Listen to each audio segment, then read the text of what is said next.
Hello everyone, my name is Meredith Roan. I'm a member of Team 28, also known as the Uncomfortable Laugh, and I'm here today with Rachel, Jerry, Dylan, and John, and we're going to talk about our proposed plant for the existing Nitlion Chemicals facility, and we're proposing to build a plant that will produce benzene and P-xylene. So now I'm going to hand it over to Jerry to go over what we'll discuss in today's presentation.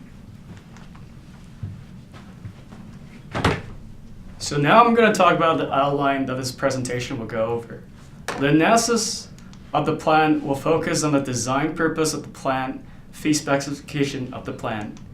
The process description will focus on the entire process of the operation with block flow diagram. Specification and products will focus on the theoretical and actual yield on the product. Capital and operating will discuss the conclusion on the economics aspects of the IBL, OBL, and the total capital cost. The economic analysis will talk about the utility costs and the profitability of the operation. And finally, the recommendation will go over future implementation that can make the operation more feasible. So now I'm going to talk about the analysis of the plant. The location was decided on the Gulf Coast in the United States because the Gulf Coast has abundance of water and the location is less likely to be around average households that the operation might contaminate the drinking water with the toxicity of the chemicals. The goal of the plan was to produce P-xylene as the main product for commercial purposes. The side products contain benzene and mixed-xylene as well. The plant utilized feeds with toluene and hydrogen, with toluene with this specification of 79,300 pounds per hour, and with hydrogen to toluene molar ratio of 2:1. The purpose of the plan was to purify P-xylene as main product for sale with a target goal percentage purity of 99.9% using starting raw materials of toluene and hydrogen. The price of P-xylene for sale is 48.3 cents per pound, and the amount produced will be 8,850 pounds per hour. Similarly, the other side products, benzene and mixed-xylenes, will be sold with 99.9% purity. And the price of benzene and mixed-xylenes will be 30.3 cents per pound and 32.4 cents per pound respectively. The amount produced for benzene will be 6,700 pounds per hour and 2,400 pounds per hour for mixed-xylenes. The other intermediate reacted byproducts that will be present in this operation is TMB, methane, toluene, and hydrogen. Now I'm going to hand over to Rachel to talk about block flow diagrams. Hello, so I'll swing to the side a little bit. So I'm going to walk you through our block flow diagram and our process. So in the upper left-hand corner, we'll start with our toluene tank, where we have a 99.5% pure toluene going and mixing with a hydrogen stream. The hydrogen stream isn't required even though we're doing a toluene disproportionation reaction because you don't want to have coking in your reactor with your catalyst. These streams will go through heat exchanger 1, where we use the process stream from the outlet of the reactor to heat the process before the next two heat exchangers. The next heat exchanger has a high pressure steam, where the next one is a dialotherm oil. We decided not to go with a fired heater for safety concerns, and our reactor is only running at 600 degrees Fahrenheit. From heat exchanger 1, the outlet will be around 250 degrees, going into the vapor liquid separator. The next slide. The separator separates out hydrogen and methane in our process. It has trace amounts of TMB, toluene, benzene, and so therefore it must go to a flare due to safety concerns. The bottoms of this will go to distillation column 1, where the distillate of the column is benzene, and the bottoms are toluene and the rest of the products. Distillation column 2, the next column in the process, separates out the toluene. As of right now, this stream goes to a tank with sensitivity analysis and alternative processes. We were going to try to fix that for the future, but as of right now, it goes to a separate tank.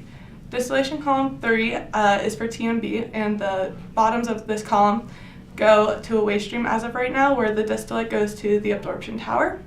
The absorption tower separates the P-xylene and the mixed-xylenes, where they are put into the respective tanks. Now I'm going to hand it over to Meredith. Thank you, Rachel. Okay, so as Rachel discussed, we have 3 products going into storage tanks, along with our unreacted toluene. But the 3 products that we're looking to sell are P-xylene, P-xylene, benzene, and mixed xylenes. Now, all of these products had to meet certain hard specifications in order to be sellable. We exceeded this hard specification for para-xylene. We obtained a weight purity of 99.96% P-xylene, which, as you can see, is high above our specification of 99.9. So that will make our P-xylene sellable. We also met hard specifications in terms of our benzene and our mixed xylene product sales, with 99.9% purities of each, so those are also sellable. However, despite meeting these hard product specifications, there were a few soft specifications that our plant did not quite meet. So in terms of toluene loss, we had a target toluene recovery of about 85% for soft specifications. However, upon design and modeling of our plant, we came up with an actual recovery of about 17%. So that's a quite large difference. And the main reason that we're losing so much toluene is because we don't have a recycle stream going back into the reactor. So as Rachel mentioned, coming out of the distillate column 2, we have our toluene going into a toluene tank. Now, ideally, this toluene would be recycled back into the process and used in the reactor to fully react this toluene instead of having unreacted waste. Or, on the other hand, if we are not able to recycle the toluene, we would like to purify it with another column and then be able to sell it for resale in order to obtain some more of that profit that we're losing currently. However, since we're storing it in the tank, right now we're saying that we're storing it for future use or perhaps to be used back in the process. So that's why so much of our toluene is being currently lost and not counted as recovery, and we're so far below that soft specification. There's one more soft specification that I want to talk about and explain how we're not meeting it, and that's our specification for benzene, toluene, and para-xylene loss. Now, ideally, we would have under 3% target loss because we don't want these products that are sellable and very profitable to be lost throughout the process. However, when the team designed and modeled our plant, we came up with an actual loss of almost 80%, so that's a large loss. And as I explained on the previous slide, much of that loss is due to the toluene coming out of distillation column 2, which is going to a storage tank currently. That's counted as loss. The other section where we are losing some of this recovery is through our mixed xylenes stream. Some of our para-xylene is not being separated out in absorption column or in absorption tower 1, and instead of going to the P-xylene storage tank, some P-xylene is carried through into our mixed xylenes products. However, that mixed xylene products is sellable at 32.4 cents per pound, so we are actually making a profit on this loss of P-xylene. So that's not as big of an issue as the issue of our lost toluene. So ideally, as I said, we would like to recycle or resell purified toluene. Now I'm going to hand it over to Dylan so that he can go through some of our capital costs.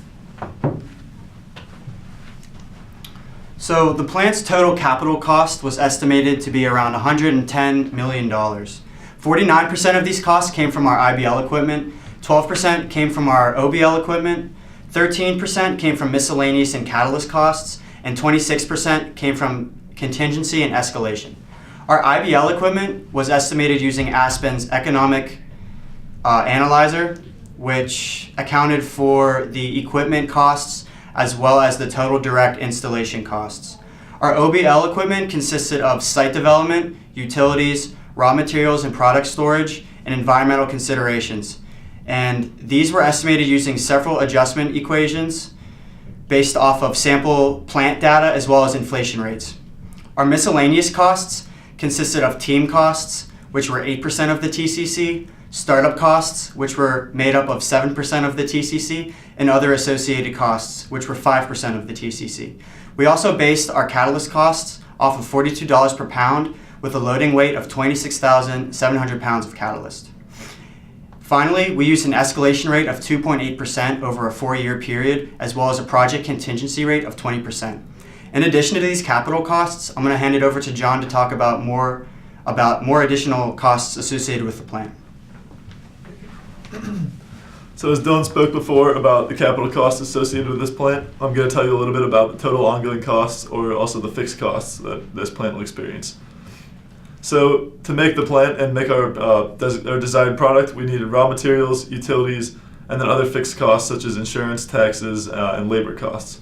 So the majority of those costs came from raw material costs, which you can see here in the table, that 261 cents were spent on raw materials to make 48 cents worth of P-xylene.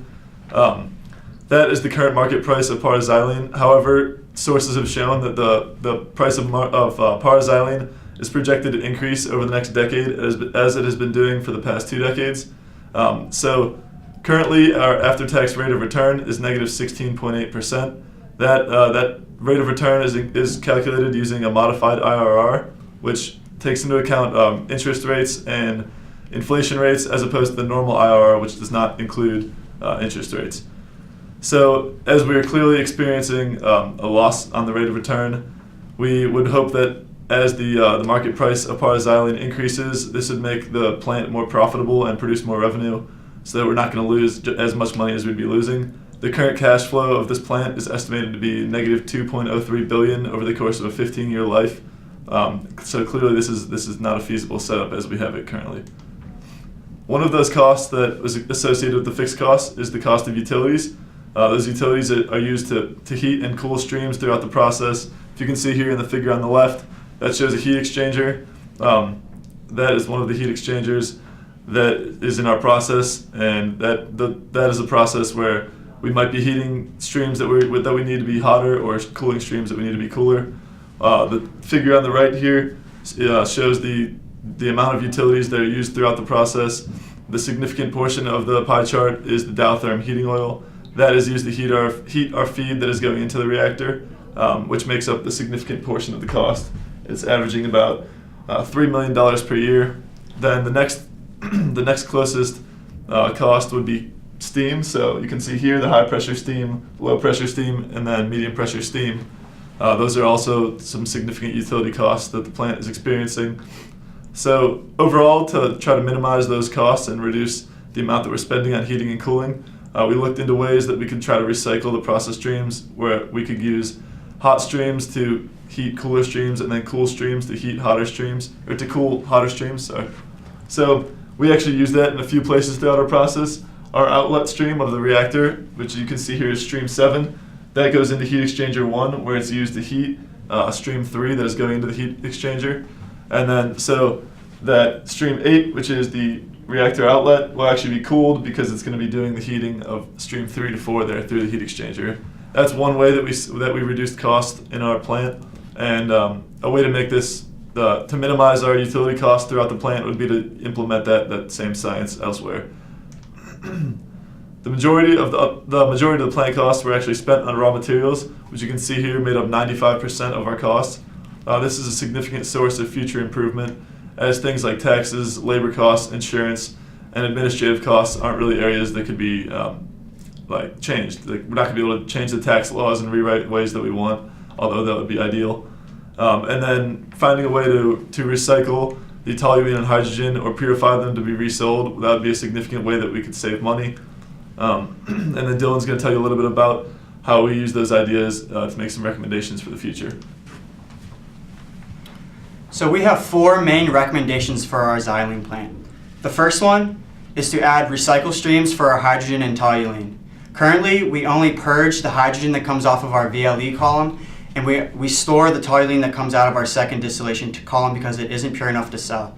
If we can reuse these raw materials, this can help us cut significant costs with these raw materials. Our second recommendation is to better optimize our reactor.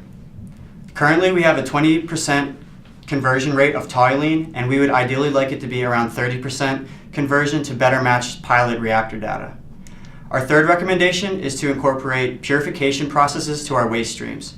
This is a good alternative if recycle streams aren't able to be implemented.